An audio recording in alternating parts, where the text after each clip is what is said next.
Here in COP29, I'm Kristen Tilley. I'm Australia's Climate Change Ambassador, and I'm really pleased to be able to facilitate this discussion today, which is on accelerating ocean climate action through 100% sustainable ocean management, which is all about aligning with the high-level panel for the Sustainable Ocean Economy, otherwise known as the Ocean Panel. So to start, let me just give you a little bit of context about the Ocean Panel for those that aren't aware. The Ocean Panel is a global initiative made up of 19 world leaders. It was launched in 2018 with the mission to work towards the sustainable management of 100% of the ocean area under national jurisdiction. Member countries are a very diverse group of nations, large and small, across all ocean basins at every stage of economic development, covering ocean environment from the tropics to the Arctic, and those members constitute approximately half of the world's coastlines. Australia is proud to be part of the Ocean Panel, and we've committed to 100% sustainable ocean management in the ocean area within our national jurisdiction. Currently, we're working with all our ocean stakeholders at home to fulfil our Prime Minister's commitment to the Ocean Panel to have a sustainable ocean plan in place by 2025. The ocean is vital. It regulates our climate and can significantly buffer the worst impacts of climate change, absorbing human-induced carbon dioxide emissions from heat and from the atmosphere. However, as we all know, the ocean is in trouble. With sea temperatures rising, seawater is becoming increasingly acidic, oxygen levels are depleting, and sea levels are, of course, rising. But with appropriate concerted action, the ocean can be a major part of climate solutions. Ocean Panel commissioned research is showing that actionable ocean-based climate solutions can deliver up to 35% of the annual greenhouse gas emissions cuts needed in 2050 to limit global temperature rise to 1.5 degrees. So that's over a third of the task ahead of us being solvable through oceans action. One of the recommendations of the 2023 Global Stocktake from Dubai is that parties commit to mainstreaming ocean-based actions into their national commitments as momentum grows to recognise the potential of ocean-based climate solutions. I'd also like to note the importance of the UNFCCC's Ocean and Climate Dialogue for progressing ocean-based climate action. To start our event, we're going to play a very short video that addresses the ocean as a climate solution.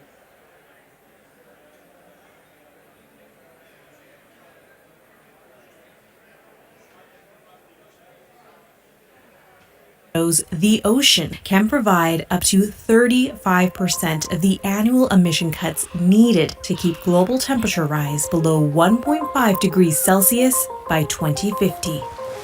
The ocean is our greatest ally in the fight against climate change. It provides around half of the Earth's oxygen, absorbs 93% of the heat caused by our emissions, and over 25% of our excess CO2.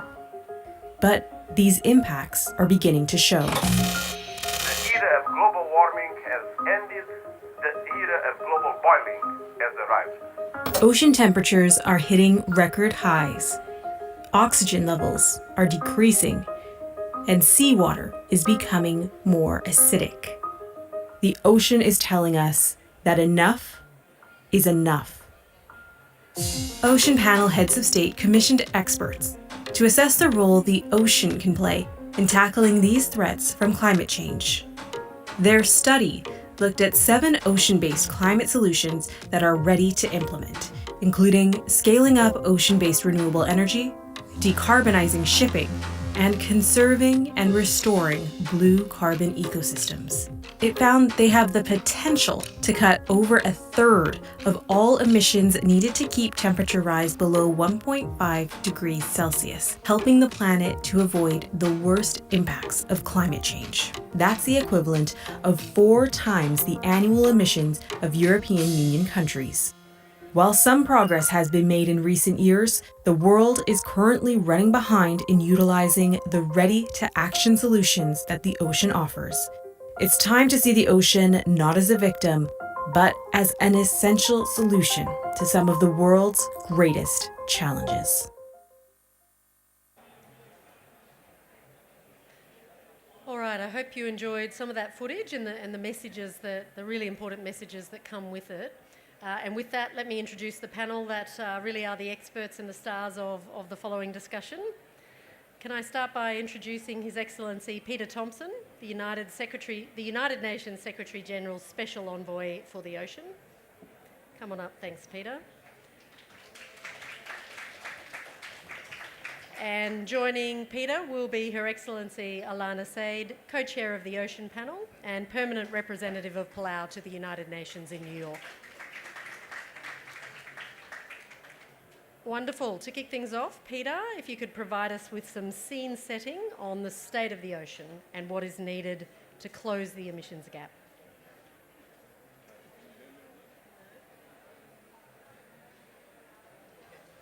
Thanks very much. That's a great video. That's the first time I've seen it. It's nice to be made redundant by a good video. So the first sort of 5 minutes what I was going to say to you, I don't need to anymore because of what you saw up there. But believe me, everything you saw there on that video is true. It's very nice to be sitting next to Ambassador Said from Palau. A couple of reasons. One, I heard rumors she was in town. She's a very important lady in our struggle to save the ocean. And so it's great that I've actually confirmed that she's here. We can sit down and have a good talanoa after this. So, mention of Palau, the Sustainable Ocean, what do you call it? The High-Level Panel for Sustainable Ocean Economy. Sorry, I've been involved in it very closely since 2018. I should know that. But it is co-chaired by the President of Palau and the Prime Minister of Norway from its inception until today. You heard, as you heard, there are 19 heads of government on the panel. It's a unique international body, actually. I can't think of any other body like that serving heads of government. And the interesting thing is that when certain prime ministers and presidents have had their terms end, rather than their countries dropping off the panel, the incoming president or prime minister has always put his hand up and said, I'd like to continue. So it shows you the effectiveness of the panel. It shows you how those leaders actually value the getting together that they have had to talk about this critical factor of the sustainable ocean economy.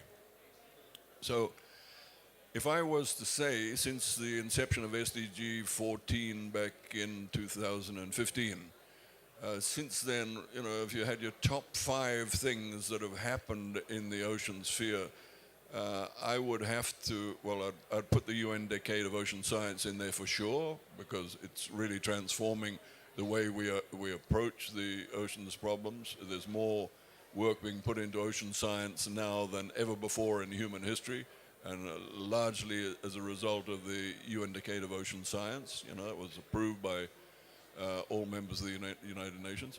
The other one, which I would have to put in the top 5, is the High-Level Panel for Sustainable Ocean Economy. And for those of you who are familiar with the output of the panel's work, in a space of about 4 years, it produced world expert reports. I say world expert because there was over 350 world experts from around the world who wrote the reports that were produced by the panel on everything from, as you saw on that video, how to cut carbon emissions by 35%, on subjects like sustainable tourism, on subjects like marine protected areas and so on. The cutting edge reports were produced and disseminated by the panel. So they did fantastic work and are continuing to do so. There's just been a report that's come out recently. Look, you'll get more articulacy listening to Ambassador Said than me. So let me just wrap up this stage. I'm happy to take questions, but just to give you a little bit of a heads up about the UN Ocean Conference next year, because the high-level panel and the whole concept of sustainable ocean management is very relevant to what we're going to be doing in Nice next year at the UN Ocean Conference. As you know, France and Costa Rica are co-hosting that. And France, as you know, is heading up the alliance of countries who are working towards a 100% sustainable ocean management. So they're going to be making sure that this issue of 100% sustainable ocean management is front and center when we get to Nice next year. I want to do a little advertisement for the UN Ocean Conference because I only got a message today from the Secretary General of the conference who has said, can you do what you can in Baku to let people know that the two things: one, any non-governmental organizations that have yet to get accreditation to go to the conference, the window's fast closing on you. I think there's another couple of weeks where you can apply for registration at the UN Ocean Conference, number one. Number two is that the co-facilitators of the political declaration, which will be adopted at the UN Ocean Conference, that the co-facilitators have asked for inputs from ocean stakeholders. So, I mean, anybody in this room can consider themselves an ocean stakeholder. You have only got until November the 29th to contact the co-facilitators. I just saw that today. Sorry. So heads up on that.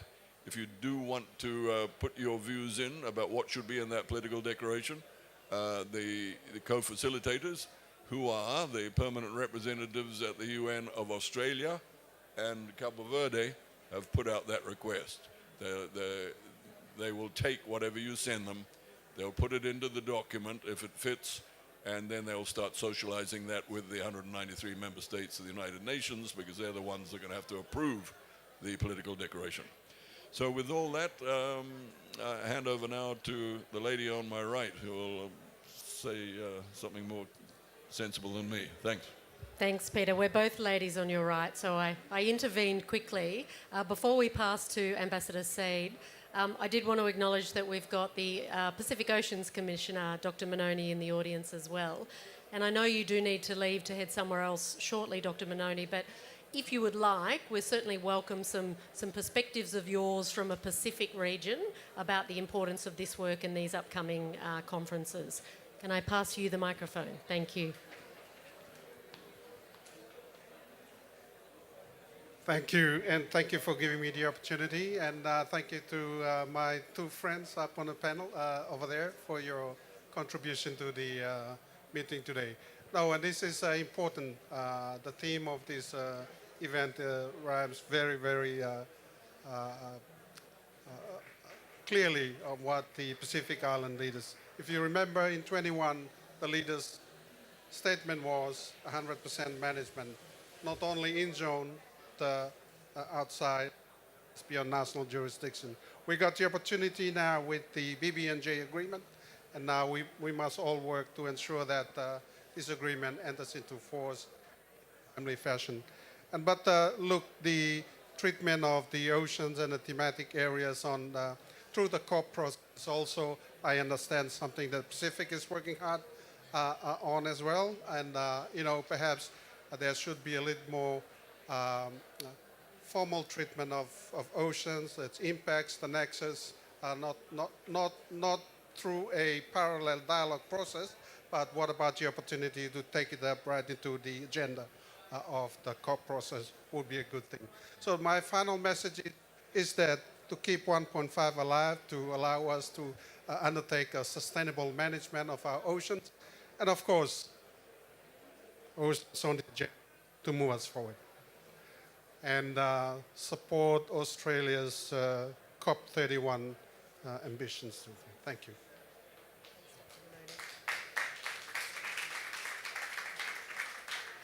Thanks very much, Dr. Manoni. All right, we are going to turn to you now, Ambassador Said.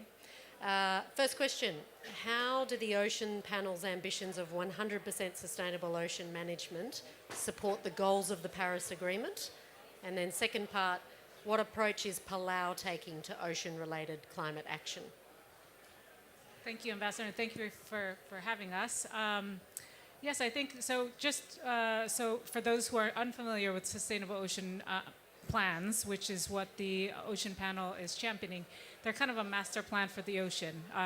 So where do you put your fiber optic cables? Where do you put your offshore wind? Where do you put your marine protected areas? So it's really the government's, in Palau, we're working with a whole of government approach to really think about what you do with the ocean. I think we've seen that in a lot of parts of the world, the ocean is kind of thought of at a later time, or it's kind of a tangential thing to what activities are for economic drivers on the ground. So what the Ocean Panel is championing is to think about the ocean in a holistic way and actually plan for it. So that's the 19 members of the Ocean Panel have all committed to sustainable ocean plans, and we are championing the international community to adopt those as well. I think we've seen from the video as well as in your remarks that the Ocean Panel's report that ocean action can contribute up to a third of the carbon emission offsets to reach the 1.5 degree pathway. So what are the things that we can collectively do, whether it's offshore wind or whether it's blue carbon, other things like that that we can think about. So when we implement them in our countries, we can then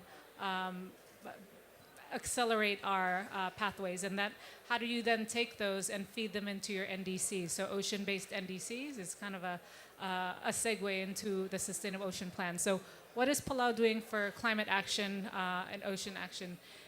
Domestically, and I'll kind of phrase it that way, domestically we are working with Taiwan, San Yat-sen University on deep sea carbon research. So that's one of the things that there's not a lot known in terms of how deep sea carbon impacts carbon emissions, and so we're studying that. We're also working with the United States on mangrove restoration and sequestration science. So we found out this, we've been doing this program for about 5 to 6 years now, that if you cut down mangroves, it actually doesn't just stop the sequestration, it actually starts to emit carbon. So these are some of the findings that we have in terms of we have to really focus on coastal resilience and management. We are also working on a pilot with Japan on ocean thermal energy conversion systems. So that's kind of an offshore energy system in the ocean to see if that might be viable for ocean countries to undertake in terms of trying to mitigate and transition their energy systems. And then regionally, Palau, in partnership with Tonga, we're championing something called the Unlocking Blue Pacific Prosperity Plan. This is an initiative where 22 Pacific Island countries and territories have come together to commit to conserving 30% of the Blue Pacific continent, and then also to sustainably manage the rest. And so we have currently raised about $240 million. That money will go into prioritizing blue food, so sustainable fisheries, sustainable aquaculture. So really trying to make the region, the Pacific region, a champion for sustainable ocean management and in line with that climate ambition. Also, Dr. Manoni, who just spoke, he's based at the Office of the Pacific Ocean Commissioner in Palau. He will be working to implement the High Seas Treaty, BBNJ. And so some of the work that's going to be done there is how do you look at high seas pockets within the Pacific so that we have this kind of terrestrial plan, and then how do you connect that to the international waters to create a more holistic regional plan in the Pacific. And then finally, in the international arena, what Palau is doing is President Whips is the chair of the Ocean Panel. And then we are also the co-chair of the steering committee of the Blue Economy and Finance Forum. So we know that the ocean provides solutions, but SDG 14 is actually the most underfunded, the Life Below Water Sustainable Development Goal.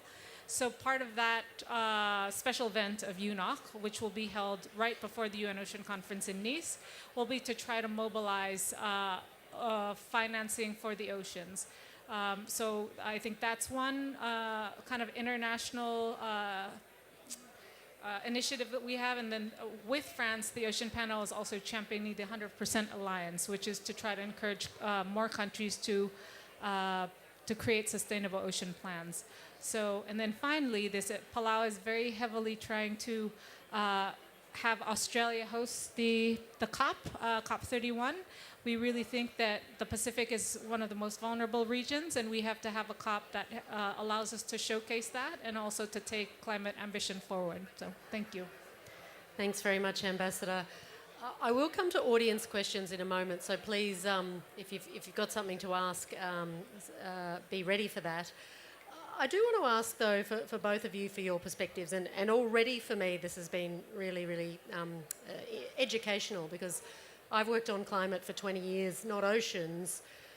I notionally understand the connection and the importance, but where I struggle is how does the system, fit together, and what do you do in which forum? And we've talked about various forums, and I really liked your answer, Ambassador Said, about we've got NDCs. We're all setting NDCs right now and throughout next year, and there's some real opportunities to be specific in your own way, nationally determined way, about what activities to do with the ocean that as a national government you'll look to take forward. For me, and we're hearing sort of opportunity around COP31, we know there's the big conference in Nice, there's a range of other things, BBNJ, etc.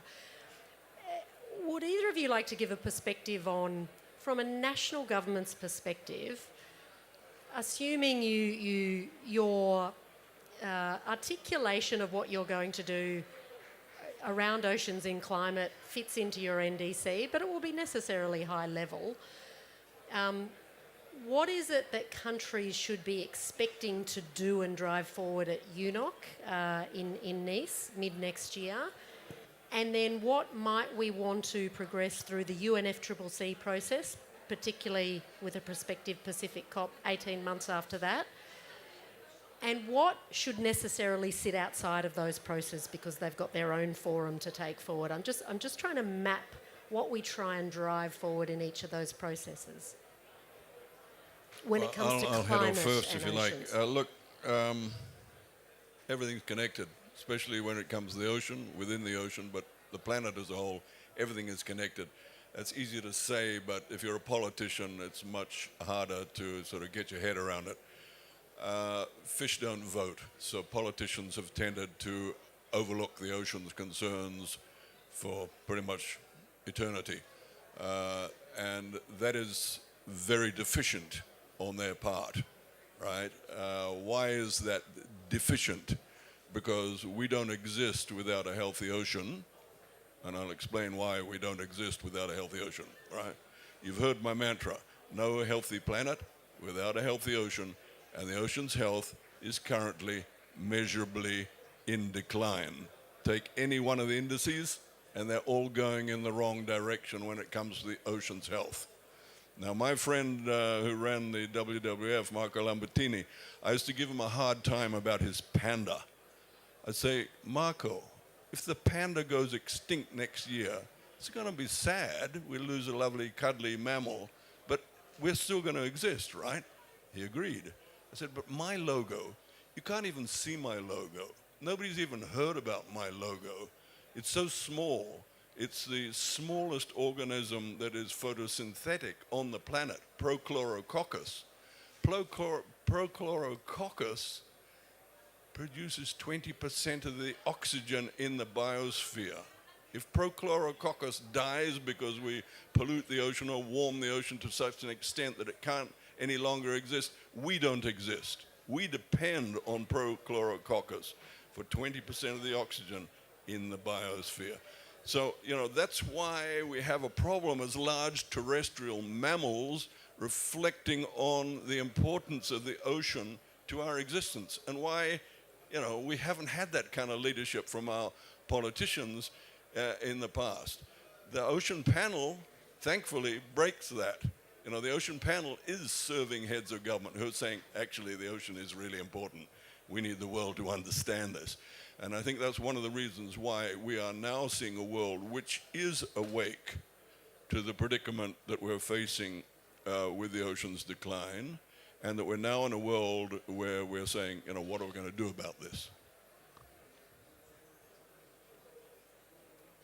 Thank you.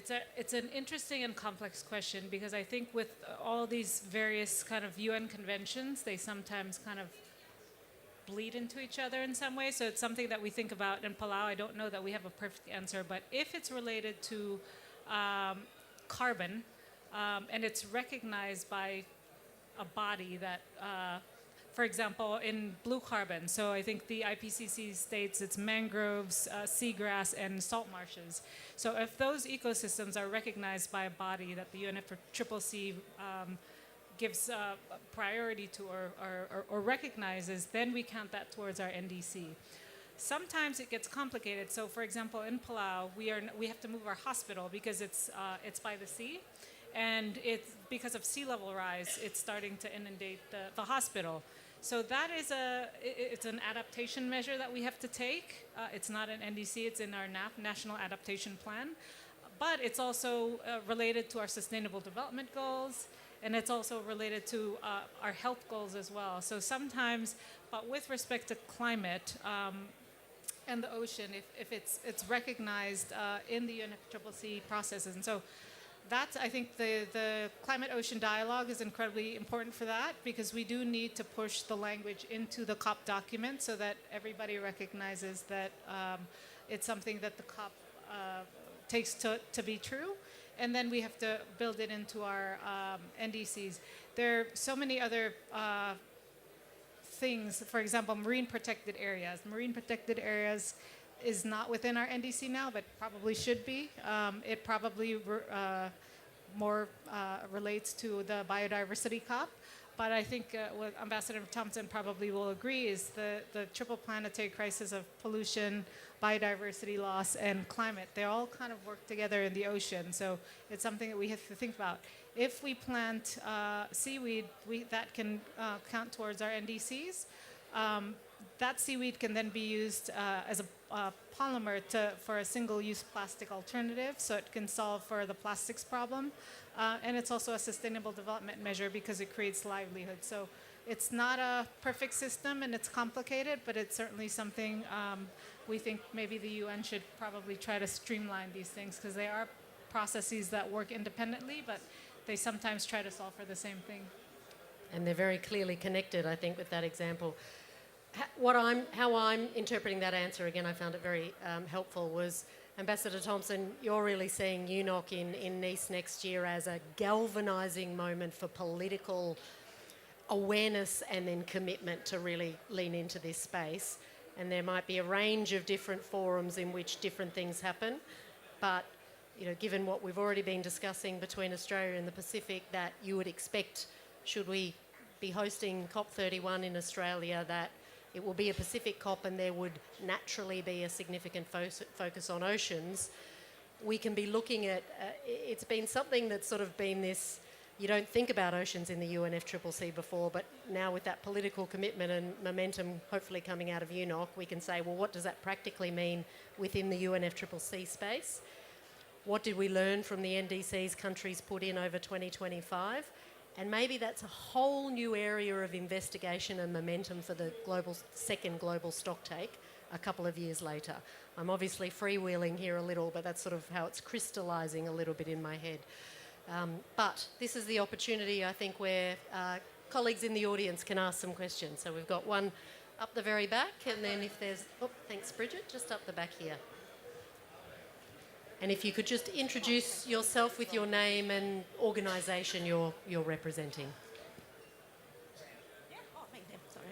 Hello, my name is Bianca McNear. I just wanted to ask if anyone here knows where the biggest plant in the world is. Absolutely, seagrass from Kathaguru, my country, Mulgana country in Shark Bay, Western Australia. And it's really good to hear about, you know, the effort being put into looking after our oceans. You know, we have, in my country, the salt water is everything to us. That is our country. When we pass on things to our children, when we learn our language, we're on the water when we do these things because that's how important our water is to us. We have stromatolites in our country. They contribute to making oxygen, part of the first life on this earth. We call them our old people, Burlagura. They're very important to us. They're our ancient ancestors. So I just really wanted to make it include our First Nations voices in this conversation from Australia, and make sure that there is an understanding of the stories that we tell. We've told the same stories that are tens of thousands of years old of post-glacial ice melting, and how the coast came in and changed the way we live and the way we resource ourselves on our traditional country. These are places that my nana would point out to me as our freshwater camps that are now underwater.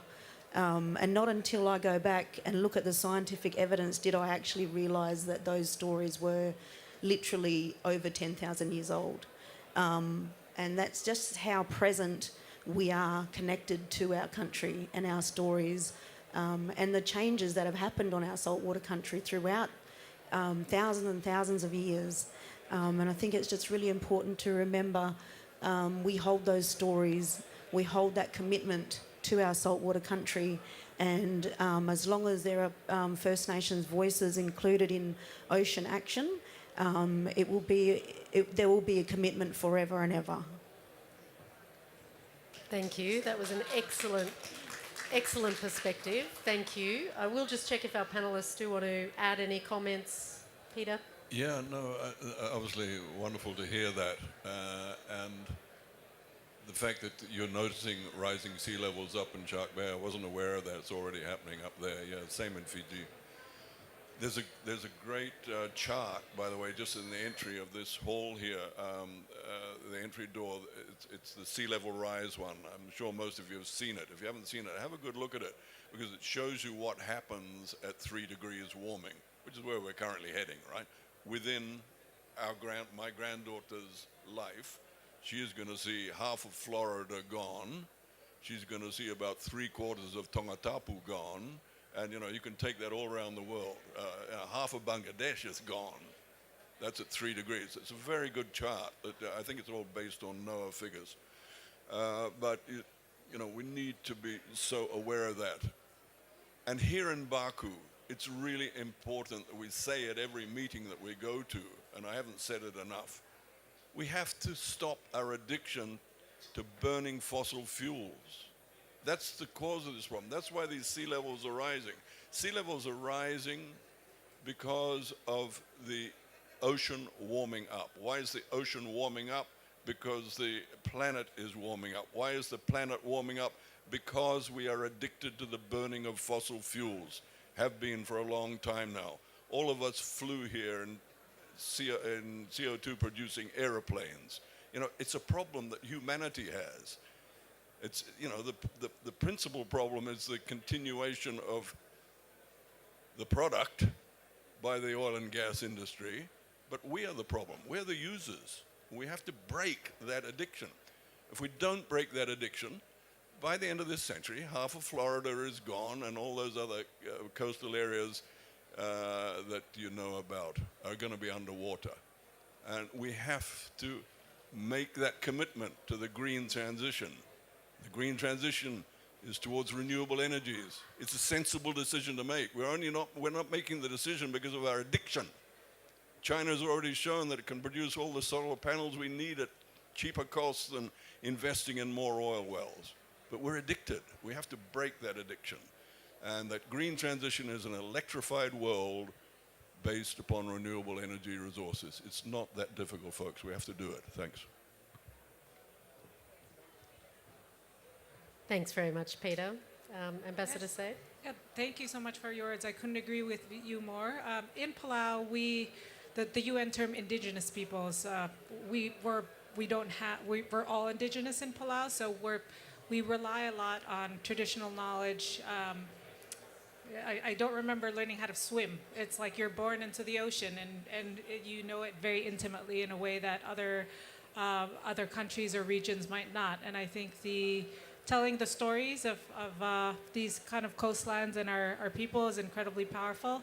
I think Marshall Islands is the chair of the High Ambition Coalition here, and I think they're an atoll country, and they're saying that some of their ancestral burial grounds are getting washed away, and their cultural relics, and with that, the culture disappears and the stories disappear. And so I think that's really what we're trying to champion here as people of the Pacific. And hopefully I think a lot of the COP is very technical, but sometimes a heart-centered approach is very important, and I hope we continue to share the stories in all the forums that we're in.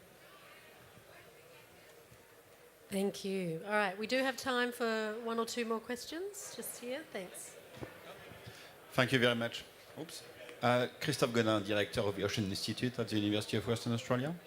So we're all aware of the climate urgency now, and so I was wondering if the Ocean Panel has a timescale at which it plans, to actually change policy and see some changes happening, and whether it has priorities as well into the actions it wants to implement in 2 years, 5 years, or 10 years. With the Ocean Panel, the Sustainable Ocean Plans, SOPs as we like to call them, each new member, when they join, they're committed to implementing or creating their Sustainable Ocean Plan within 5 years.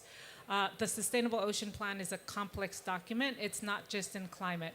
The climate actually lives within their NDCs, which is within a climate team. So we don't necessarily have a direct tie into climate, but we are, for example, championing, the various initiatives that we can take to actually move things in the ocean towards more climate ambition. So the Sustainable Ocean Plan itself is a big, complex document. It's not just climate. That lives with a separate climate team in Capital. But it hopefully will continue to kind of speak to each other. And I think we see a lot of that feedback in the climate ocean dialogue here. And within the Ocean Panel, in a lot of our meetings, we try to get a solidified message to bring to the dialogue to make sure that it's further propelled in the COP. Peter, any comments on targets and goals? Look, there are fixed timelines. There's now this 100% alliance trying to get everybody there by 2030 to have their SDG, their EZs 100% under sustainable ocean plans by 2030. That's the ambition of the alliance. But I think, you need to think beyond just EEZs. You need to think about the ocean as a whole. EEZs are artificial lines in the sea created by lawmakers. The fish don't recognize them. Everything is connected in the ocean, as I said. So we've got to think about the high seas as well. And the good news there, of course, is BBNJ is coming. And by the way, if your countries are not well advanced in ratifying BBNJ, shame on you. We all agreed to do this. We need to get those ratifications in before Nice. We need 60 countries to say, we have now ratified. We've only got about 15 have done it so far, so shame on us, really. Everybody knows we need to have a properly governed ocean, and BBNJ will provide that to us. So if you have any influence on your countries back home, please get BBNJ ratified in your country. I'm pleased to say my country, Fiji, will have it done in a few months' time. There's a firm undertaking on that. Thanks very much. We've got 2 more hands up here. Thank you. Thank you very much. I'm Tiago Cunha. I'm with Oceano Azul Foundation. And I was inspired now because of your reference to BBNJ, Ambassador Peter Thompson.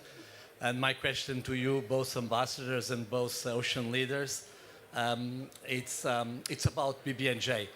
Yesterday, we know how the ocean nature is important for climate change. We know that yesterday the heads of state of the G20 approved on their declaration a appeal for the ratification of BBNJ. Would you see this appeal for ratification of BBNJ within an official climate COP declaration, a coverage declaration, as something that would be important?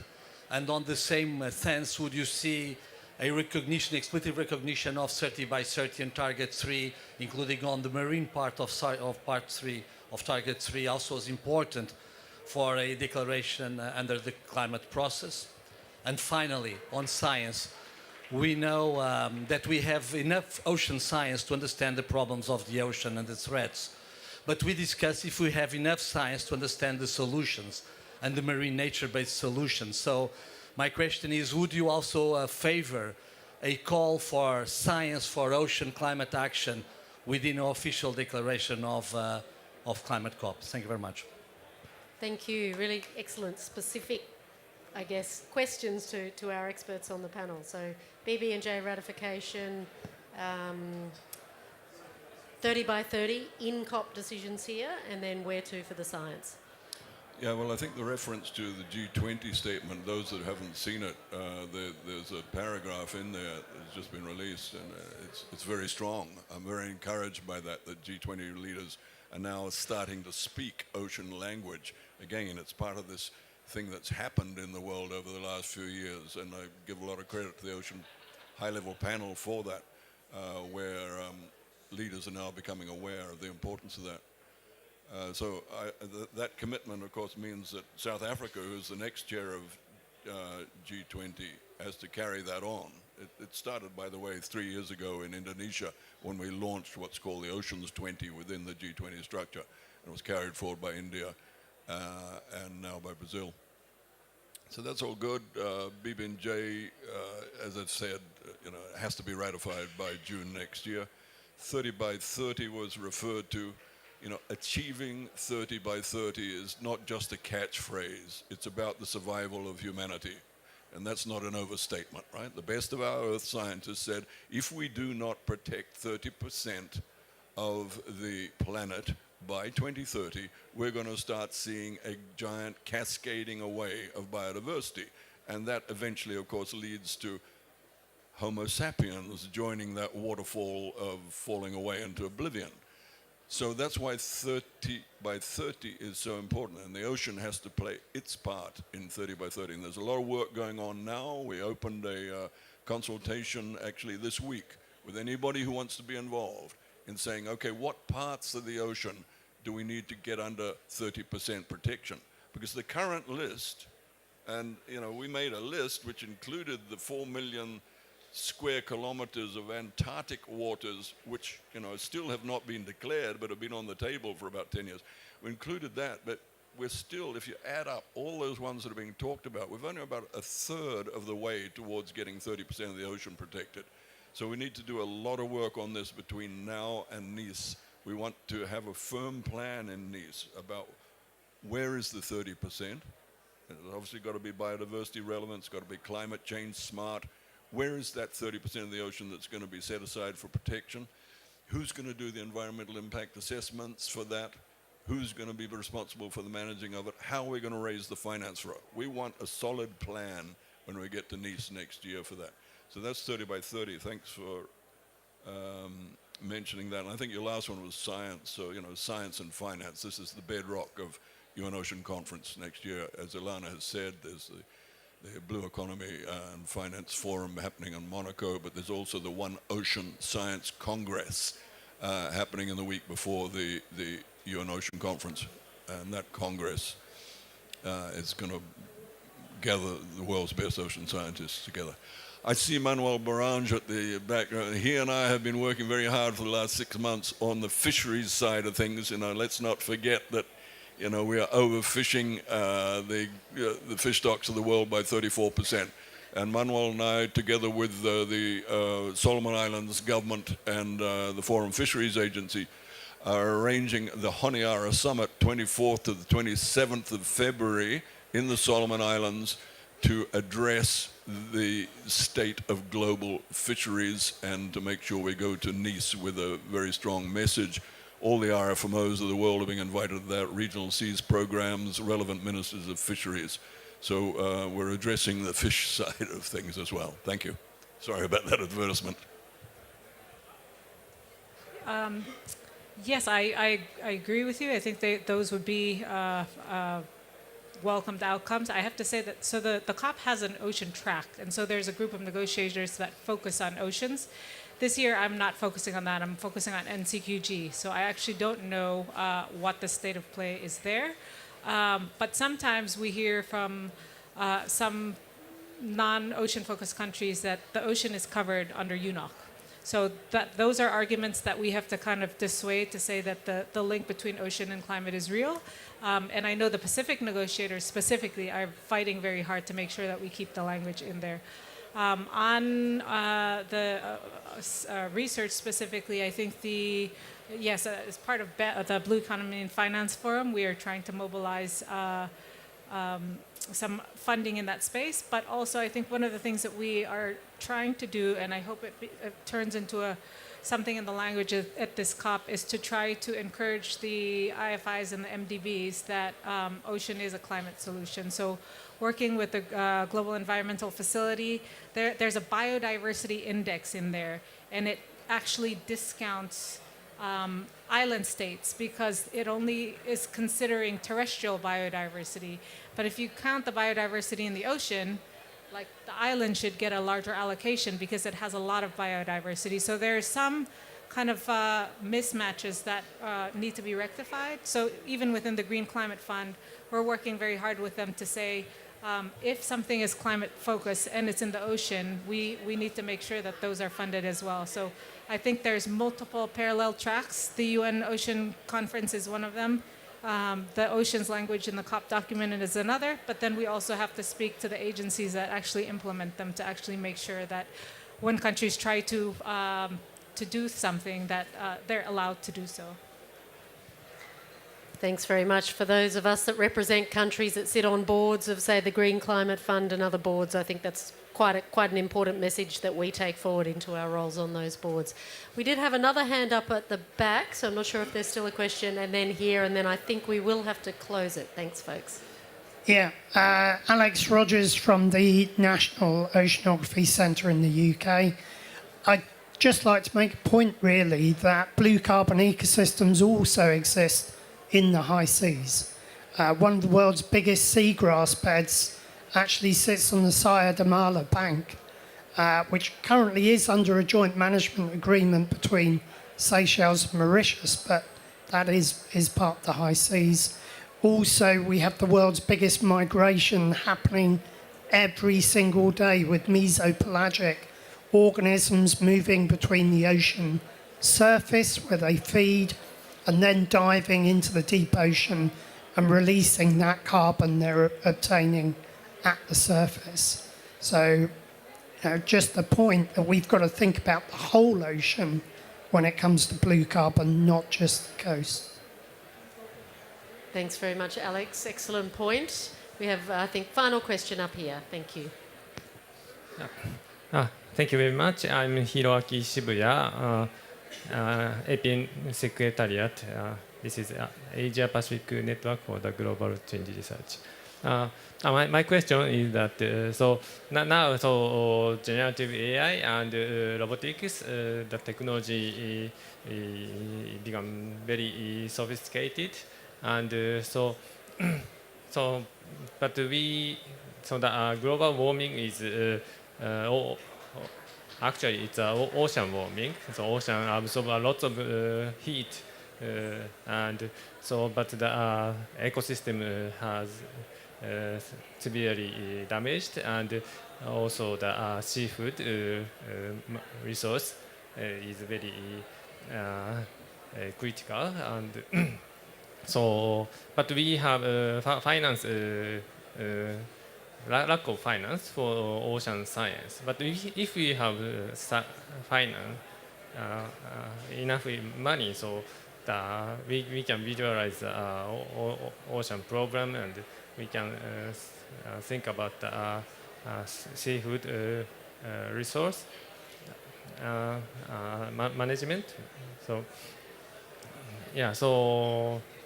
my question is how we need finance for ocean science, and we need to think about in the COP29.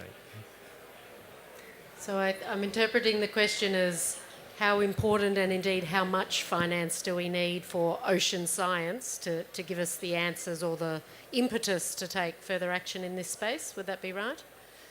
Any views on quantum? Or $1 trillion would do. $1 trillion would do, and that's not exaggerating. We've got work going on at the moment about the creation of a new financing facility, trying to think differently as we approach the UN Ocean Conference next year, clipping the ticket of all users of the high seas. That's under discussion now. UN agencies are having a good look at it. We're trying to get something together there. You mentioned AI, though. I think, we've been emphasizing science and finance correctly. That's the correct. But I think we also have to think about AI. How's that going to change the game for, the saving of coral, for example, ocean observation and so on. Technology is so important in overcoming this great challenge we've got ahead of us. And I always say that, we have come from the Stone Age to the space age in just the blink of an eye in planetary time scale. So how did we do that? We did that through sharing. That's the basis of human civilization. We share with each other. But also it's innovation. The fact that we innovated with every step of our progress out of Africa, we innovated. So I do think that these huge challenges that we are facing now in the triple world planetary crisis, that innovation and AI are going to be a big part of it. I don't have a number, but I will subscribe to Ambassador Thompson's $1 trillion number. I think the sky's the limit in terms of what we can do. I think one of the areas that I think we see a lot of promise right now is the greening of the shipping industry. So if you are able to create ships that have green energy and green fuels and things like that, you can then, I think shipping industry is the 8th largest carbon emitting quote unquote country. So if we're able to mobilize finance to solve just that in the ocean, that will help a lot in terms of our fight in climate change. So I'm sure there's, the planting of seagrass and mangroves, like you could add on, depending on how ambitious you are. I think $1 trillion would be a good start. But certainly I think the faster we get the financing in place, the faster we can get the solution. So I think that's really the reason for being for the Blue Economy and Finance Forum, is to say, how do we use the little public money we have to catalyze private sector finance so that the implementation of the solutions can happen quickly? Thank you. That's been a very wide-ranging conversation, from AI to traditional First Nations knowledge to the processes and the national plans that we can all take forward together. So thank you all for coming along, and thanks in particular to Ambassador Said and Ambassador Thompson for the excellent panel discussion. Thank you. Thank you. Malo. Vinaga.